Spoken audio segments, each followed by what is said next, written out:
Yo, niaje wazee? PT. This is podcast ya Dimba, episode 12, eh? Yes, welcome to the podcast ya Dimba, and today's episode is actually sponsored by Barcode. Man. So this is a local home pub that we usually come frequent here all the time, and they've been courteous enough to allow us to shoot our 12th episode, I think. 12th episode, yeah. 12th episode of the podcast here. So big up to Moose, big up to everyone who works at Barcode. Yeah. And if you're ever around Milimani, just come pop in for a beer. They have the best food, they have the best atmosphere. It's more of a lounge, so everyone is welcome. Prices beer, very affordable. The prices are actually pretty good. And it, it's a local, and it's actually, and they have the best food. But good ambiance. Duba, I'm not sure if you've been here before. No, I haven't. This is my first time, but I love it. Yeah, place love city, so if you're ever in the neighborhood, feel free to pop in for a beer or a lunch or even a night out on the weekends. It's usually a fun night on the weekends. Yeah. Plus they're expanding. You can see behind me. Yeah. I wish to get a cameraman so he can pan around so you can see. Yeah, but tonight, it's looking nice. Yeah. Tonight they're opening up the cocktail bar lounge. So if this episode will drop on Wednesday, feel free to pop in for a cocktail. They'll have a deal, and I'm sure it's gonna be amazing. Yeah, so it's me, Musa, kama kawaida, then Melvo, of course, and we have our guest here, Mr. Halkano Roba Duba. Yo. Somali mkora. Jamaa moyale, msumbufu.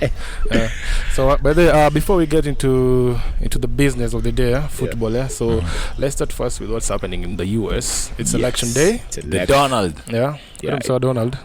I'm a Donald person. I don't know. I don't know. What do you find with Donald Trump? I just find him so stupid. I love that he can say whatever he wants to say. It's true. It's true. Yeah. It's incredible. Well, everyone has the right to say whatever they want to say, but as a president, you should hold certain remarks because they're endangering the population. I'm not saying it's scared they're on the brink of civil war.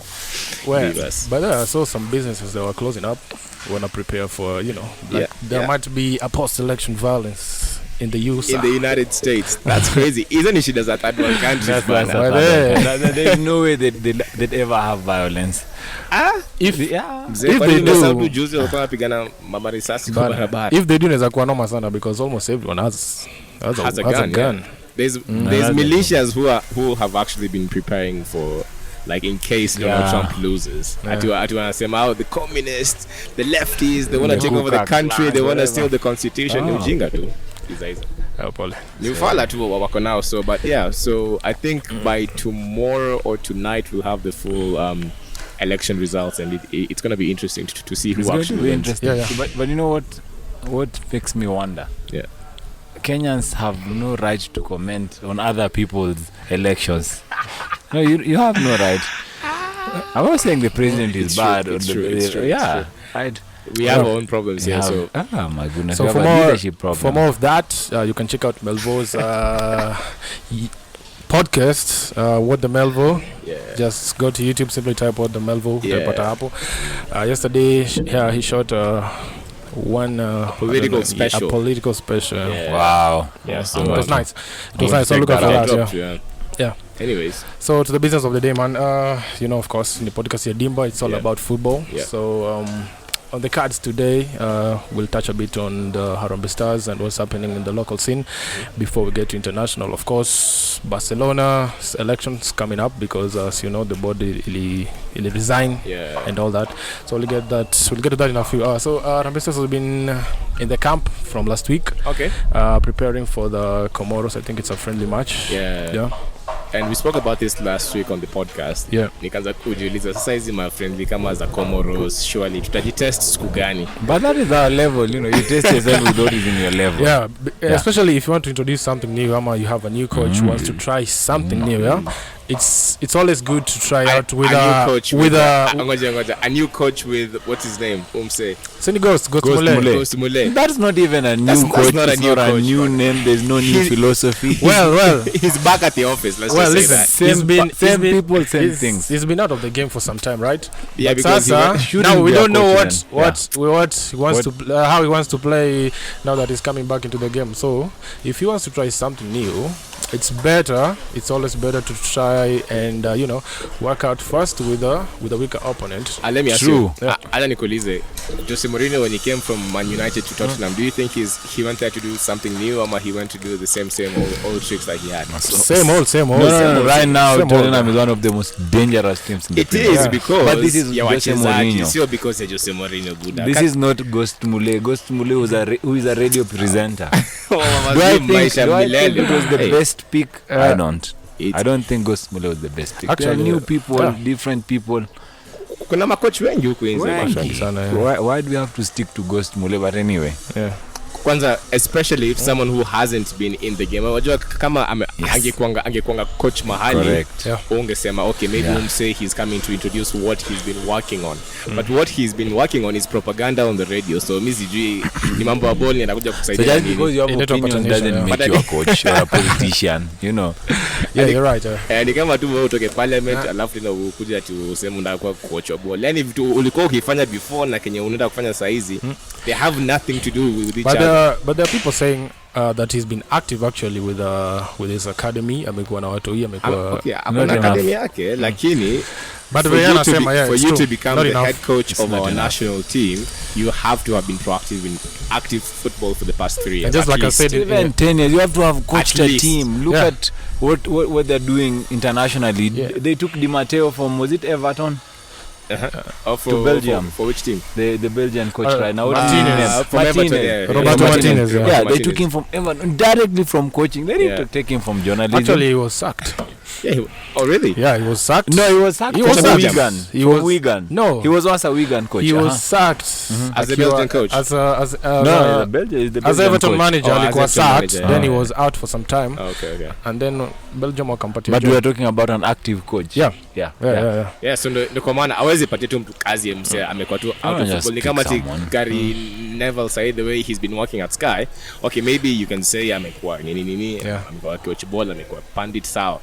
You can't just go from radio to become the head coach of a national team. I think that's. But Pia Ghost amekuwa to do the same thing. I think it's panditry.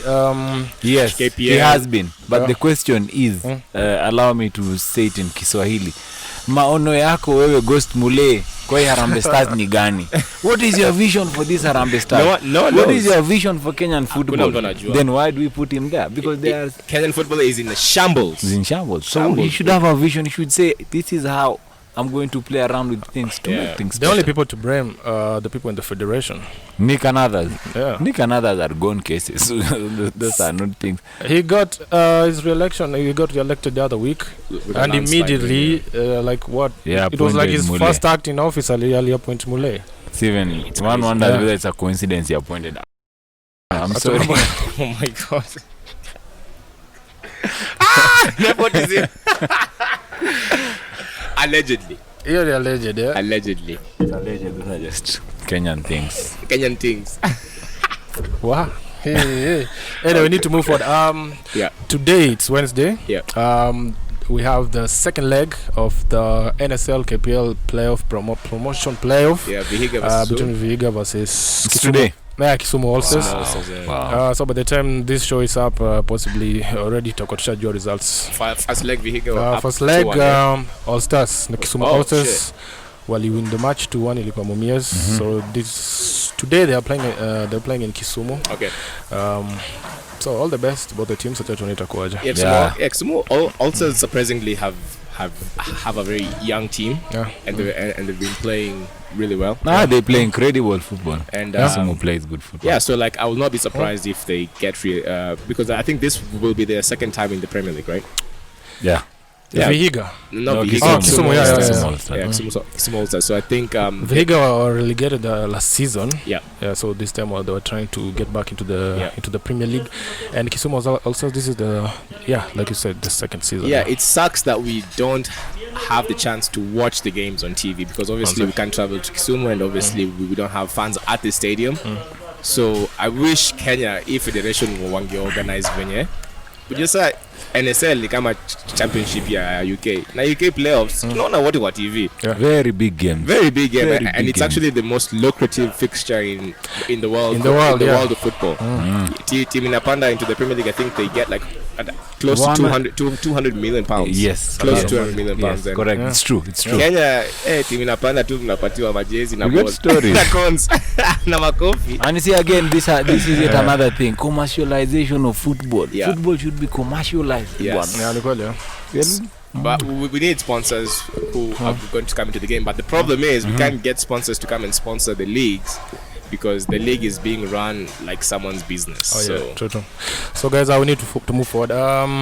Before we go to international football, this week our homeboy Peter Thiongo alikuwa unveiled officially as an FC Leopards player.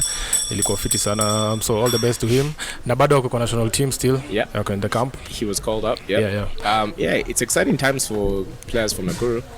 He's been a young guy. Sinimso huko Dondori manzi. Ndio mimi nawaambiaga. Kwa soft. Ndio mimi wa show. Talent it's not just concentrated in Nairobi ama Kisumu. It's not. Sindio? It's not. Iko on the grassroots. Kuna lots of talents that usually is in the West. I was hearing a story that Thiongo was almost quitting football back in 2018. Oh, really? Yeah. 18? Oh, wow. So in like 2 years, he's made a comeback and all the way to the Premier. Why was he quitting from football? Frustrations, yeah, of course. Plus the team he was playing here for, Nakuru All-Stars, disbandio, I think. Oh, yeah. The club folded. Then immediately after that, he went to St. Joseph's. He played for like 6 months. Yeah. Then he went to Homeboys. Yeah. And it's been a success story since then. But ya mtu hawezi jua mali imelalia story about not giving up, because you can be an excellent player playing in the lower leagues all of your life and you never get the chance to go play in the top leagues. True. So such is life. International football bana. Over the weekend by the nafurahia sana now that we have two. Well, he's an Arsenal fan. He's a fan wa Arsenal. Manchester United fan. Fake team. So what do you even mean? Namliwafunga. You never destroyed anyone. Only destroyed Manchester had only one chance on target against a weekend Arsenal side. Wewe ni uliona hiyo second half? Na tuliwagongea bana. We had like 75% Manchester did well enough. Not really the second half. I would say late in the second half, because when Arsenal scored the goal, they were happy. Just like how they did it with Liverpool and Man City, they were happy to defend. Only sit back. And we deserved it. Defend their lead. Kama ndakwa unbiased, first half Arsenal ran the show. Second half Man U bossed it. Problem is they bossed it as a defensive unit. Us we bossed it as an attacking unit, but it was never enough for us to score. And how many shots on target do they have to show for that one? Struggle when you tunafika on your final third, because Cavani alikam in late. Rashford wasn't. Van der Beek aliingilia mseta sikutaka atoke. Yani it was just a joke. Tactically, I think Ole Gunnar, he failed because he made changes which were not supposed to be made. So alitoa Pogba. Angetoa Scott McTominay because he is a very defensive player and we were looking to try and go and score. Angetoa Scott, angize Van der Beek, angetoa Fred, angize Fernandes. Angetoa Fernandes, I mean. First of all, what am I saying? What did you make of the setup? I think personally with the 4-4-2 diamond in the midfield, sort of brings out the best out of players kama Pogba. Especially Pogba. But Pogba was shit in that game, bro. True, he was the worst player that we had on the pitch, if you ask me, because he was the worst player we had on the pitch because he was losing balls in crucial areas. Losing the ball so casually all the time. Plus, he wasn't doing anything to try and change the game. He was just making very safe passes. He wasn't trying to do anything audacious or anything brilliant. And I was actually pissed off when I was watching that game. I've never seen such a poor performance. And he's the humble of the week, if you ask me. Ni sawa, lakini mimi naongea ukweli. Manu Pogba ndo ni alituzi wa mechi. Kusema tu ukweli. I think the problem with Manchester a penalty, but I understand. Alafu anakuja ateke kwa box. Alikuwa could defend. No, that's a calamitous tackle. The guy was running to the byline. Why tackling for the ball for? Anakimbia kwa byline, si ndio? Aende on target. Which reminds me during the last international break, he offered himself to Madrid. Yes, let's hear story. He's saying his dream club is to go play for Madrid. And na baadhi hata Ubasa akienda value yake sasa imeshuka. We won't get any money back. So wallahi. Na tena Madrid natamka. Atamka. It's just because his heart and soul is not on Manchester. Look at him when he's with the national team at France, right? Okay. Quality and national team at France. Okay, if you compare it to United, I think. But his performances as well. United has quality. Okay, and at a Barca size, you will look like a world class player because you're playing alongside Messi and like Sergio Busquets. Utakatum daily. Like in Manu Pale V. It takes hard work and individual brilliance for him to come out. Like it's a year zake nikiuza akiwa France, Kante yako hapo ni anamcover, Matuidi, they have akina Griezmann. It's a star prone team. It is true, but even then, even in that French side, he looks like the best player in that French side. He looks like the best player because it just shows you how good he is. The problem with Manchester, and you'll agree with me here, Melo, Ole Gunnar has been there for how long? 3 seasons. This is the 3rd season. 100 games. What is his style of play? He still doesn't have a style of play. He's been trying to incorporate the youth, the players from the youth setup. Ameleta Scott, ameleta Bisaka. Scott alikuja na Mourinho. Mourinho alimpromote. Incorporate and try to incorporate into the game. Into the team because yes, umepandishwa into the first team lakini ni uchezangi. Like akina Tonazibi, ametry to bring in Brandon Williams, ametry kuingiza Scott kwa team, ametry kuingiza Greenwood kwa team. He's trying to, promote the youthful players when wako kwa academy. But he needs to have a style of play. So that even when making signings, you know what signings you need. Like Guardiola. Guardiola knows exactly style of play. So when signing, he knows what he wants to sign. Okay, saizi in football in general across the world, saizi ni position-based football. So everyone wants to play the tiki-taka football. It's nice to see. They want to press, Pierre. They want to play high-pressing for football. But you need the type of players who are the best at doing that. So let me ask you right now, Melvo, which is the best setup for Manchester United right now, and your owners prefer whenever they are playing? And is like bring out the best in all the players. Personally, I want to say back three. 3-4-3, the one we played, the system that we used against PSG. Tuliwafunga convincingly, and we looked solid at the back with players that we didn't even have, who haven't even played more than 15 league matches. We had the guy who we just signed, Alex Tellez, playing in that game. We had the other guy, Tunazibi. We had Lindelof. Okay, that's a back three that has never played together, but we looked solid, we looked dangerous going forward, and I think that's a system which works. It's simple, and also you have cover at the back. So you are defending, you become 5. And we beat PSG, one of the best teams in the world. But a good performance. So another team I think that has been doing well, especially when you're playing against superior opponents, rather teams that play in possession-based attacking football. Leicester City. You remember how they beat Manchester United, they beat Arsenal, Manchester City, and also Leeds, and Manchester City as well. I said Manchester City first, and also Leeds, because I think the way they're playing, whenever wanapatana easy teams, they try not like really sit back, but try to defend in the middle, compact, so that the ball doesn't get through.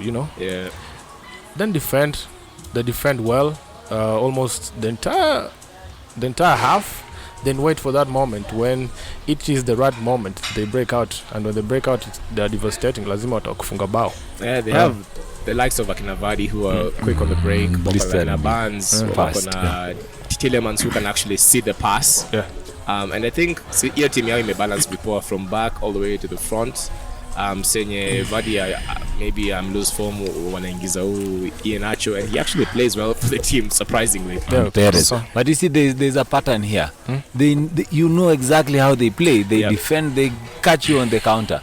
So I go back to Manchester. What is their style of play? Melo can't tell you their style of play because they don't have. We are in transition. Saizi tunatry too long. We're trying to find ourselves. We are like a white American woman who's 18 years old who is going to Europe to try and find herself. You go to this country to find herself. Unatry kujidefine Buddha. Just saizi. We haven't even made that many key signings this season. True. We maybe one fullback, one central midfielder, and one striker. And Van der Beek, who you did not need. But they bought him, but didn't know how to play him because they have no style of play.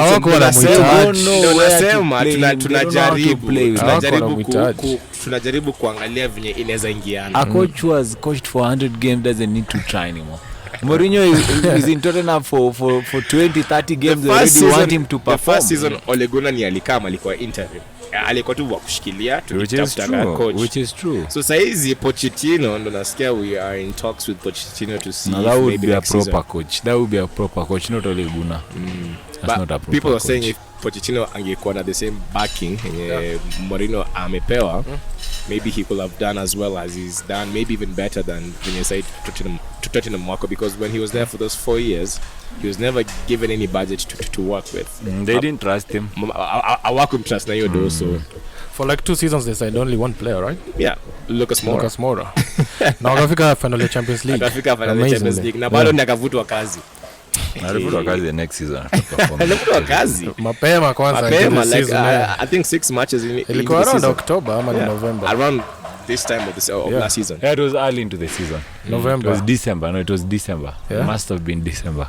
Around December, November. Yeah. I think November. Yeah. Anyways. Ni sawa. Diogo Jota saizi manzi ameshapiga 7 goals in 10 matches. Wow. Scoring all the time. I think amekuwa very impressive. Incredible. Coming into a Liverpool team which is very hard to break into the first 11 because Firmino ni misfire too, but lazima acheze game. Matari. Akona needs za nani?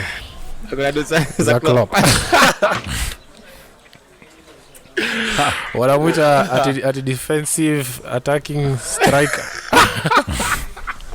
Because he's all over, he's no scoring. Ndio Liverpool wamemwamendemia. Yani watatafuta venye watasifu wachezaji wao. Firmino over the past 2 seasons he's honestly he's only last season and now this season. He's been poor. But because performances as a team they managed to find a goal here and there. Wanamfichia makosa. They come up with a win and maybe he has an assist here and there. But he, as a striker, basics.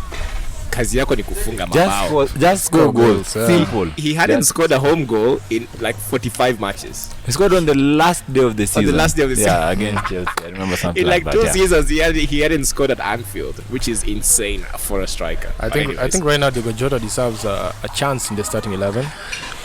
But honestly, the problem is it's been working for him coming off the bench. Because you want to risk starting unaka new risk aanze ashinde kuscore ama he comes with the impact that he's been coming with over the past few matches. Wakitaka kukumanzisha wamanzishe cup games waone venye ana perform akianza. But ukimanzisha kwa league na Champions League and he hasn't had the chance to start, itakuwa hard.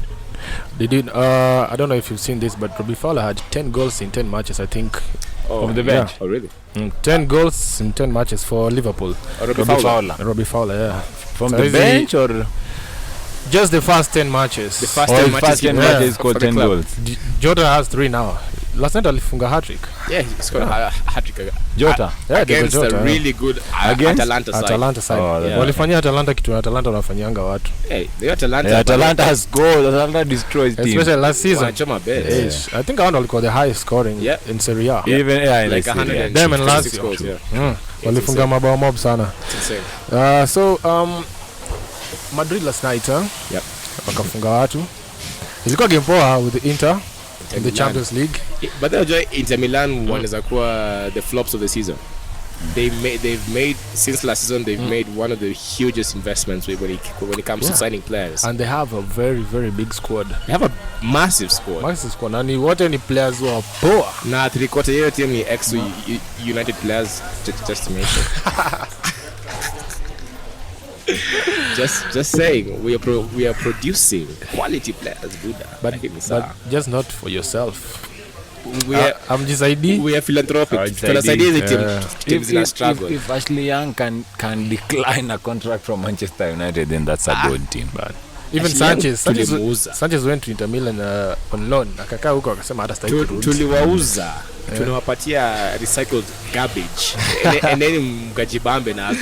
But for the investment that they've made, I think they need to win a trophy, and Conte is actually, I think, under a lot of pressure at Inter Milan because he is failing. Should have won a trophy last season. Actually, there's a story that he might not be in the team next season. Oh, really? Yeah. I'm not sure if he'll actually finish the season. What he failed to qualify round of 16, I think he had Kazi. Honestly. Pochettino actually bado ni anaenda huko. Yeah. Because he failed. Remember, last season he finished second. Yep. And then akachapo in the Champions League final. Final. Not Champions League, Europa League. Europa, sorry. Yeah. Get your facts right, boy. You get me? Unani understand kitu nasema? Europa League. What's been the fake news huko hivyo? Fake news. Propaganda. It's a slip. It's a slip of the tongue, man. Kwenda. Alikuwa the Donald. Europa League. So anaweza kosa kumaliza season. Yeah. Or if atamaliza season, maybe next season he will not be there because they really have a good squad. Yeah. Now wamekuwa very inconsistent. Naona kama last week juzi they left it late. Walikuwa wanachapwa na Spezia. Oh yeah? No, Spezia was playing Juventus. Hiyo game iliendaje? Kuna ile walishinda 2-1. Walishinda 2-1. It was Parma. Anyways, yeah. Despite how they're performing on the pitch, I think the individual players should take a look at themselves. Wajiulize, mimi nimekuja hii team kufanya nini? Because someone like Eriksen, people are saying the number 10 roles because imepotea. But it's your chance to actually improve on your game. Because angalia wasi kama kina Ozil, watu wanasema ati Ozil will never get back into the Arsenal team because how he plays is not how football is evolving to. But apatiwe a chance, improve. Eriksen has a chance. Exactly my point. Eriksen has a chance to improve on himself and his performances, and then maybe he'll have a shout at actually playing in the team because he's anaka bench by. So speaking of Madrid, wame extend their lead in the Champions League ahead of Barcelona like 8 points. Oh really? Yeah, 8 points wameenda kabisa. And Ramos scored his 100th goal for Madrid. Yeah, it's massive for a defender. Yeah. It's been there for so long though. But an incredible player. Player. Do you think he's the what I say is the best defender ever? Of all time? Yeah, of all time, you agree? No, the likes of Paolo Maldini. Possibly. Yeah. He's won the World Cup. He's won the Champions League 4 times. Euro. Yeah. He's won the Euro. He's won the La Liga title 5 times. I think. He's won everything that's there to win. I think he's won everything. Okay, I think he's in the conversation because he proved himself as a very versatile player. He played as a right back in the early times of his career. And then he moved as a centre back. And scoring that many goals from a centre-back position, I think it's very impressive. Some of them crucial goals, like the one he scored against, what was that team? Atletico Madrid in the Champions League final. The final, Yeah, he virtually won them that league, that title. So wameacha Madrid, wameacha Barca bana na 8 points, which na nyuma as a Barca fan. And we are having elections. Barca is the worst team right now in the whole. Well, they are playing well. If you ask me, they are playing well. Come on, watch the other match. The ball is moving. Enough. The ball is moving quicker. They're just unlucky. Like he game Yamusho versus Alaves. They were Alaves had a red in the second half. Like for over 30 minutes they played with 10 men and we couldn't score. To miss chances. Yeah, the game was chances after chances. Yeah. Barca is not good enough. Barca ni team tu ya kuchoma bet. Game ilisha draw 1-1. Barca ndio kuchoma bet. Ukikia Barca pesa squeeze ni kama ilisha 1-1. Barca kwenda 1-1 ni kuchoma bet. Actually we came from behind. Barca against Alaves, Barca wanakiwa odds 4. Walai. Okay, the jokes ni Barca but I think squeeze is high but wanapatiwa odds kama 2.1 nashanga Barca.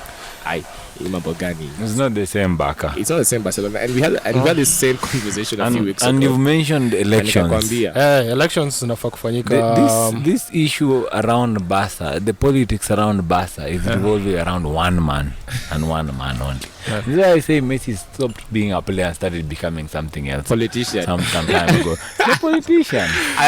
He's our best player. Messi matter to be Messi a good player. club chairman. Messi the club chairman. I was explaining. He's saying, I don't want this coach. Let this coach go. Buy this one. I was explaining the hierarchy of Barcelona last week to him. It's Messi first. Yes. Then the coach. Then Barcelona. Then they need to get. Then the board. then the manager, alafu sasa wengine. Then they need to get rid of this gentleman called Messi. It's too much now. He's not even giving the same output in the pitch. Not true. I don't think so. See, this is last season, right? Contract yake inaisha. I don't think at a renew he's going to Manchester City. Pep wants to stay long at City, and the elections are coming up. Wages. So there's this guy. Wages, bro. What elections are coming up? Man City wanashindwa kulipa.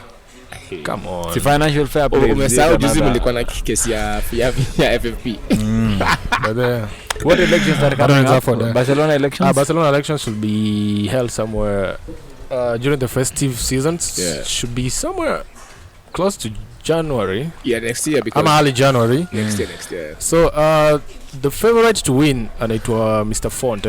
Fonte. Mr. Font anasema when he takes over as the new club president, Supremo aka hivyo ndo anawaita. Si Supremo. Wow, nice.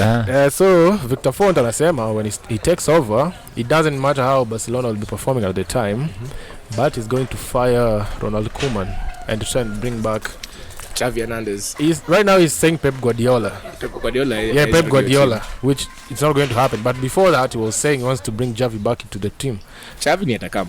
Kama ni Xavi, it's possible. To coach. He's gonna come. What coaching experience does he have? He's been coaching. He's been coaching at Qatar for like Al Assad. This is his second season. Yeah, his second season. He won the league there. He actually won it as a player, and then he became the coach. Yeah. But the problem is, okay, the best thing about Xavi is quite a leader. Yeah? They won what was the last Champions League 2014? He's won everything. Before they won, he told Messi, this season you're not doing well. You need to improve. Messi improved. Scored that goal against Boateng. The one Boateng almost sank into the ground. So that was motivation from Xavi. Could be a coach actually. He is a good coach. He's a leader. I don't know if you watched this documentary. It's called Take the Ball, Pass the Ball. No, it was about the Barcelona team from, that era ya Pep Guardiola from 2008 to around 2012 up 13. A lot of players wanaongea in that documentary are saying at some point Xavi is going to come back, and they're all waiting for that moment, including Messi. Anasema he has the Pep identity, Pep DNA in him, the Barcelona DNA. The way he plays, the way anataka kucheza ball, itaenda kuwa almost a similar thing. So inaweza kuwa a good thing. Plus Pep sioni akirudi Barcelona anytime soon, because ile tema alikuwa Barcelona, even I was listening to some pundit akisema hiyo tema alikuwa huko mpaka alizeeka mpaka nywele iliisha. So that is how he is even right now. They say even after they win a game, he's in the plane and always coming up with new formations. Barcelona celebrating, is writing down new things. Barcelona ili take a toll on him. Stable genius. Even after he's a stable genius. He's a football genius. So even after alimaliza his career, not career really, but his contract as Barcelona manager, he'll have kwenda New York for like a year. Wow. Barcelona finished him. What finished him exactly? Because the same thing. The football is the same thing.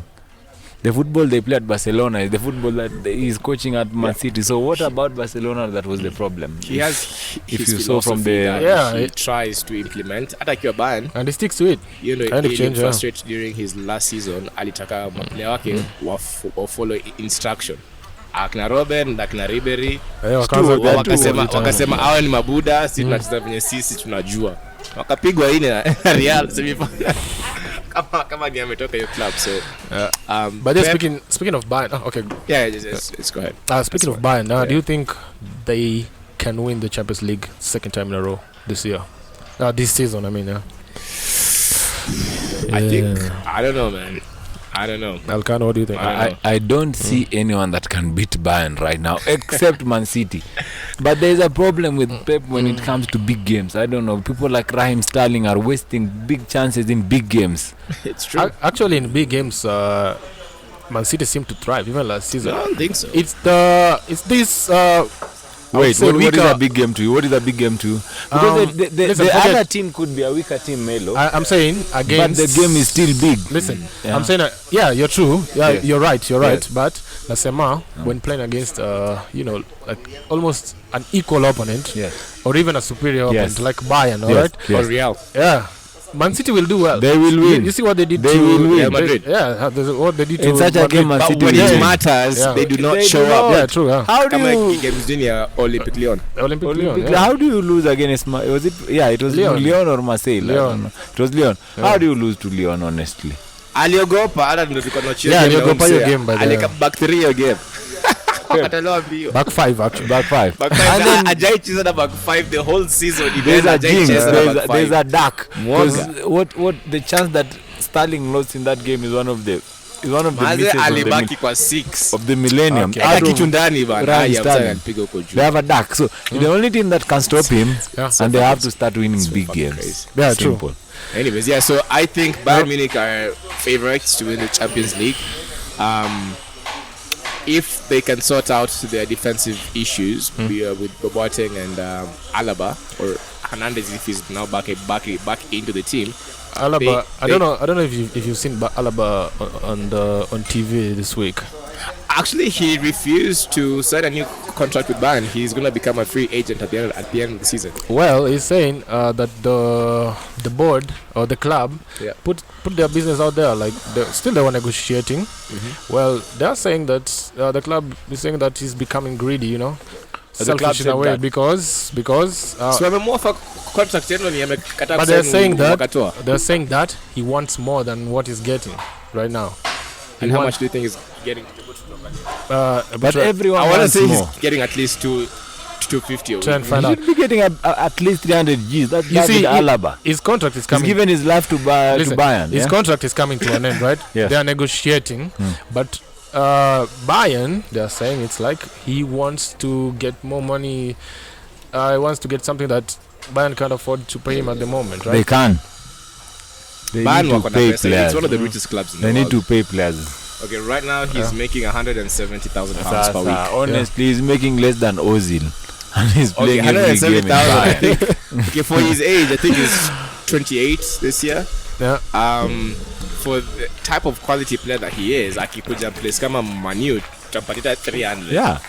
Manu can give him 350 But- easily. But why would he go to Manchester United? He wouldn't go to a small Kama ni club. story ya do. Na Like sasa kuja Manchester by the way, United. inakuja. So sema kata kurenew. Yani he's Anakam. earning what? Did you say 170? 170. Oh my goodness. That is That's peanuts.